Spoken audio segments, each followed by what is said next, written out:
Hi, I'm Jen and I do things, and today is a day for another update. Yay! I just realized I left my lights on. These are the lights I use when I film for my other Jobby Job channel, which is called Jen Lovett's Cosmetic Industry News. I just filmed a video for that, but we'll just leave the lights on because it's feeling a little vibey over here. Okay, I have lots to update you on. First thing is I want to give a quick shout out to Candace Daniel over at Global News for the lovely interview. I got interviewed for Global News, y'all. It was so cool. It was only like 5 minutes. It was in the morning news. It was live. I haven't even seen it. Like, I don't even know if there's a way to even watch it at this point, but it was still really cool and it was fun. Candace just asked me about, why I wanted to move to Canada, a little bit about my family, about Bill C-3 and how that's the next thing, I'm now a Canadian citizen.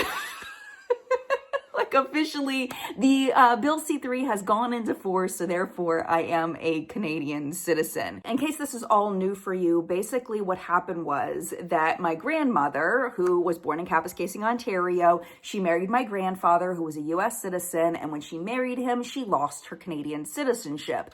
Now, the Canadian government decided that that was not constitutional for her to lose her citizenship, and retroactively, they are granting citizenship by descent to her descendants. So that would be my father, me, and my children. Now, one of the biggest misconceptions is that this will go on for generations and generations. That is not true. There is a solid cutoff date. Part of the reason I think that this is so confusing is just the wording on the Canadian website is a little bit mushy. And literally the only reason why I understand this is because Don Chapman, who coined the term Lost Canadians, which is what my grandmother is, or was, I should say, he's the one that explained this to me, or else I wouldn't understand it. I will put a link to this information down in the video description in case you want to read it for yourself.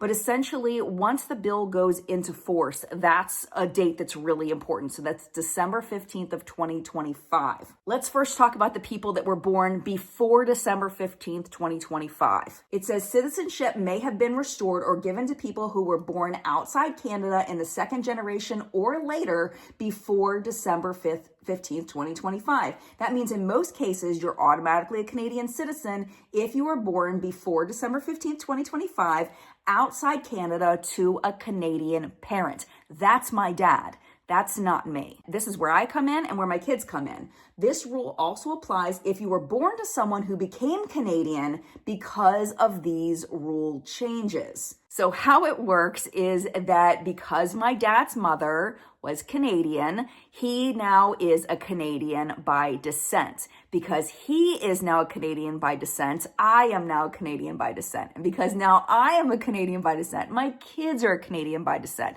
However, their children are not, as of right now, Canadians by descent if they had a kid tomorrow. Because if you were born or adopted on or after December 15th, 2025, that parent has to spend 1,095 days in Canada before their birth. So when we move there, I'm assuming my children will live there for 3 years, and then their kids would be able to get Canadian citizenship. However, if we didn't choose that and we just stayed here, no, they would not be Canadian citizens. Now, I applied under something called the Interim measure. So it says specifically, if you applied under the Interim measure, in December of 2023, the Ontario Superior Court of Justice declared the first generation limit, as it was at the time, unconstitutional for many people. In response, we announced an interim measure to support those affected. That's how I applied.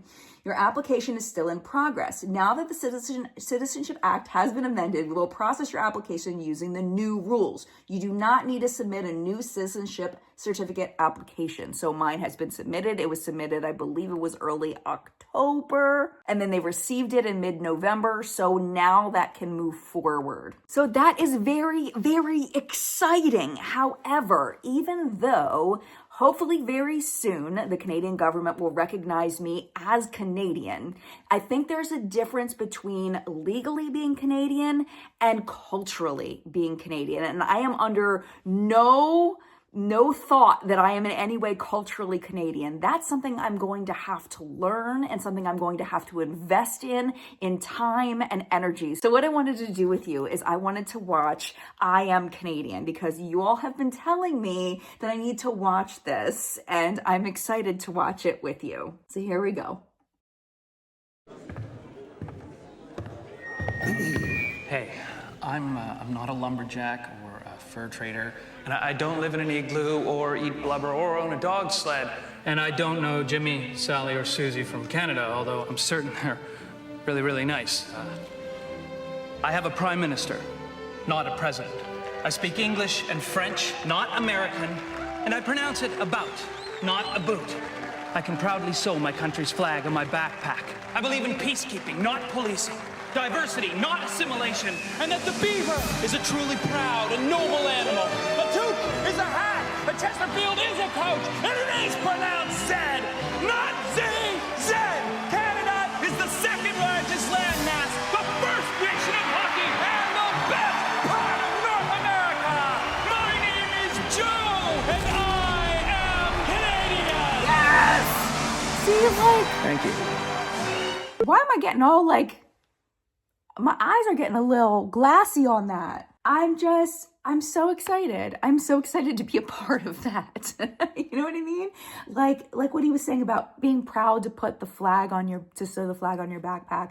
You know, being an American is complicated because there is a lot to love about our country, but there's a lot of things that are super messed up. It's a very conflicted place to be. I know a lot of American citizens. They're incredible, amazing, amazing people. And there are a lot of things to love about the US, genuinely. But there's a lot of messed up stuff too, and I know you know that. I think it was interesting how he was like, I don't know certain people from Canada, even though I'm sure they're nice. I wonder if I'll get that when I move. Like, oh, I know, these people from the US, do you know them? I would imagine I won't get that question. I think I probably won't. I also love the about a boot thing because that was something I was under the misconception of for a long time. I really thought that Canadians did say a boot, but clearly not. Y'all have told me, all of you lovely people have told me there are places that are closer to a boot, but most people no, absolutely not. The ZZ thing I think is going to be hard for me. That's definitely going to be hard, along with, of course, all the metric measurements that I'm still in the process of learning, but I'm learning it. And another thing I've been learning from you is how different the different provinces are, which makes sense because if you go to different states in the US, they're going to be completely different. The culture is different. The people are different. It could almost be different countries. I went and visited my friend in Texas not that long ago, and it felt like a completely different country, genuinely. The way the people interacted with each other and just the vibe there, just the energy there was totally different than anything I had ever experienced staying there for a few days. I visited a lot of different states across the country. I've been to California, I've been to Seattle, I've been to Maine, I've been to Florida, and now I've spent some time in Texas and a bunch of states in between, Louisiana and of course North Carolina and South Carolina and Colorado and a lot of different states, and they really do all have their own vibe, and it makes sense that the different provinces would have different vibes. So especially through the video that I did with my kids on the different words, Canadian words that they didn't know, you educated me that a lot of them are region specific. Like parkade is something used very often in British Columbia apparently, especially on Vancouver Island, but not necessarily in the rest of Canada. Bagged milk is mostly on the East Coast from what I understand, and you won't find that on the West Coast. So it's those kinds of things that I'm going to have to learn and figure out. The last thing I wanted to touch on as far as an update is what's happening here, boots on the ground in Maryland. And the biggest thing that we're grappling with right now is that we have about 13 weeks before our house we get pictures of the inside of our house, which means that we need to do a massive decluttering. I would not consider myself a hoarder. I'm not a hoarder. I just am very sentimental. And that leads to sometimes an excess of things that I need to just let go of. And maybe that is in a way a little bit of hoarding, but it's not to the point where I can't let go of things. It's a little harder. And sometimes things, especially having been a makeup reviewer for over 10 years, I collected a lot of makeup. So like, for example, eyeshadow palettes. Okay. These are just the ones that are living over here. These all over here are eyeshadow palettes, right? So we've got these, we've got these. Okay. These are literally all eyeshadow palettes. We're not done. Oh, we're not done. There's more. Oh, wait, but there's more over here. You see? There's more over here. There's more actually up there too. They're everywhere. I have so many, so it's ridiculous. And it's gonna take me a while to go through, you know, and it's gonna be hard. Cause like I've got like this one, it's Prince. Do I wanna get rid of Prince? Not really. This one is a company that no longer exists. The owner was really sweet and sent this over to me. And this is a great eyeshadow palette. Do I want to get rid of that? Not really. My friend Tina designed this one. This is with a company called Sydney Grace. It says Sydney Grace and the Fancy Face. I don't want to get rid of this. It was Tina's palette. Like, I just, it's so hard. It's so hard. This one's discontinued. I love this one. Discontinued. Do I need it? No. Do I want it? Yes. I'm still going to have to get rid of a lot of stuff. And that's hard.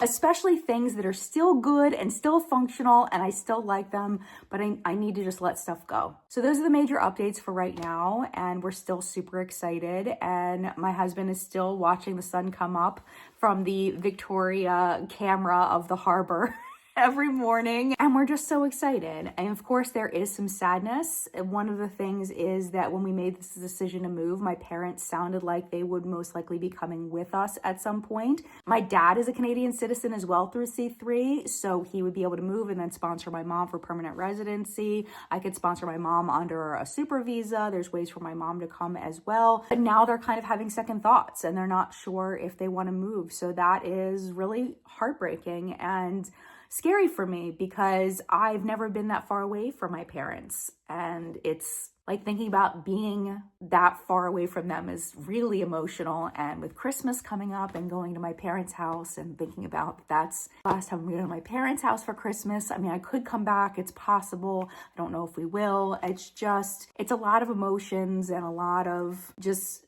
I'm excited to go, but also you know what I'm saying? Like, I don't even know how to put it into words, but I think you know what I'm talking about. It's a lot. And one of the reasons why I want to share this story is that I hear, you know, a lot of people talking about immigrating and how people will just willy-nilly immigrate and how it's so easy to immigrate to Canada. It's genuinely not. And there's a lot that goes into behind the scenes of making it happen.